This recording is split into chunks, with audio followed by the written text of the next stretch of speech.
അങ്ങനെ എനിക്ക് ഇന്ന് ഞാൻ ചെയ്യാൻ പോകുന്ന വീഡിയോ ഏറ്റവും ഫേമസ് ആയ ഒരു വ്യക്തിയാണ് captain cool Mahendra Singh Dhoni. Indian cricket അടുക്കി ഭരിച്ച ഒരാളാണ് മഹേന്ദ്ര സിംഗ് ധോണി. ധോണി അറിയാത്ത ആൾക്കാർ കുറവായിരിക്കും. ക്രിക്കറ്റിനെ സ്നേഹിക്കുന്ന ആൾക്കാർക്ക് എന്തായാലും ധോണി അറിയാം. ഓക്കെ, പക്ഷേ ഞാൻ അദ്ദേഹത്തിന് ശ്രദ്ധിച്ചുകൊണ്ടായിരുന്ന ഒറ്റൊരു കാര്യത്തിലാണ് അദ്ദേഹത്തിൻ്റെ മുടി. ധോണിയെ നമ്മൾ ഇന്ത്യൻ ടീമിൽ ആദ്യം വരുന്ന 2004 ബംഗ്ലാദേശിനെതിരെയാണ് അദ്ദേഹം ആദ്യത്തെ ഒരു സീരീസ് കളിക്കുന്നത്. നമ്മളെല്ലാം ഇങ്ങനെ അന്തം വിട്ടു നിന്നും, പ്രത്യേകിച്ച് ഈ കഷണ്ടി അല്ലെങ്കിൽ മുടി കൊഴിച്ചിട്ടുള്ള ആൾക്കാർക്ക് അന്തം വിട്ടു പോയി, എങ്ങനെയായി മുടി ഇത്രയും നീളത്തിലുള്ള മുടി. സോ നമുക്കൊരു വികാരമാണത്. സോ 2004 ഫോട്ടോ ഞാൻ കാണിക്കാം. നോക്കി, ഈ രീതിയിലായിരുന്നു അദ്ദേഹത്തിൻ്റെ ഹെയർ. അതിനുശേഷം 2005 ആകുമ്പോൾ ഒന്നുകൂടി ഡെൻസിറ്റി കൂടിയെന്ന് വേണം പറയാൻ. നോക്കി, 2006 ഇങ്ങനെ ഉണ്ടായിരുന്നു. 2007 India world cup 2020 world cup India ആദ്യം ജയിക്കുന്ന സമയത്ത് ധോണി നല്ല ഹെയർ ഉണ്ടായിരുന്നു. 2008 അത്യാവശ്യം ഡെൻസിറ്റി ഉണ്ടായിരുന്നു. പക്ഷേ ഞങ്ങൾക്ക് തോന്നുന്നു 2009 ശേഷം ചെറുതായിട്ടൊന്ന് ഹെയർ ലൈൻ്റെ അവിടെ കട്ടി കുറഞ്ഞിട്ട് ഹെയറൊക്കെ കട്ട് ചെയ്തിട്ടുണ്ടായിരുന്നു. 2010 ആകുമ്പോൾ ഒരു ഫസ്റ്റ് ഗ്രേഡ് ബാൾനെസ്സിനോട് അദ്ദേഹത്തിൻ്റെ ഹെയർ വന്നു. 2010 ഫോട്ടോ നോക്കിയേ. 2010 കഴിഞ്ഞ് 2011 ഇന്ത്യ വേൾഡ് കപ്പ് ജയിക്കുകയാണ്, വൺ ഡേ വേൾഡ് കപ്പ്. ആ സമയത്തുണ്ടായിരുന്ന മുടി നോക്കി, അതായത് അത് ധോണിക്ക് കഷണ്ടി ആയി.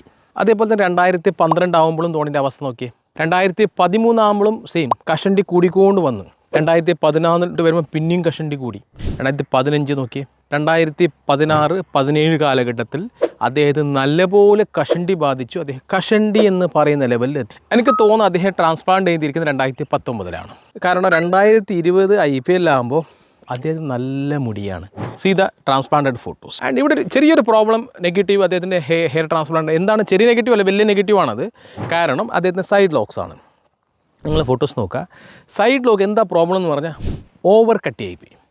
എപ്പോഴും സൈഡ് ലോക്ക് ചെയ്യുമ്പോൾ ചെറിയ തിൻ ഗ്രാഫ്റ്റുകളാണ് സൈഡ് ലോക്കിൽ വെക്കേണ്ടത്. അല്ലാതെ കട്ടി ഗ്രാഫ്റ്റുകൾ വെച്ച് കഴിഞ്ഞാൽ ഈ ചെയ്ത ലോക്കും മറ്റോ തമ്മിൽ തിരിച്ചറിയാൻ പറ്റും. അതിനുവേണ്ടി അദ്ദേഹം എന്താ ചെയ്തത് വെച്ചാൽ അദ്ദേഹം ഹെയർ വളർത്താൻ തുടങ്ങി. അതായത് ലോങ് ഹെയർ വെക്കാൻ തുടങ്ങി.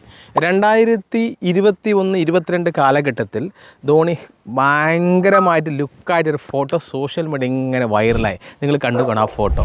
See this. സോ ധോണി ആ ഹെയർ സ്റ്റൈലിൽ ഫേമസ് ആയ വ്യക്തിയാണ്. ഇപ്പം പഴയ ലുക്കിലോട്ട് വന്നു. ഇപ്പോഴത്തെ ധോണിയുടെ ലുക്ക് നിങ്ങൾക്കറിയാമല്ലോ. ഇനിയിപ്പോൾ അടുത്ത IPL വരാൻ പോവാണ്. ആ സമയത്ത് ഏത് ലുക്കിൽ അദ്ദേഹം വരുന്നു നമുക്ക് നോക്കാം.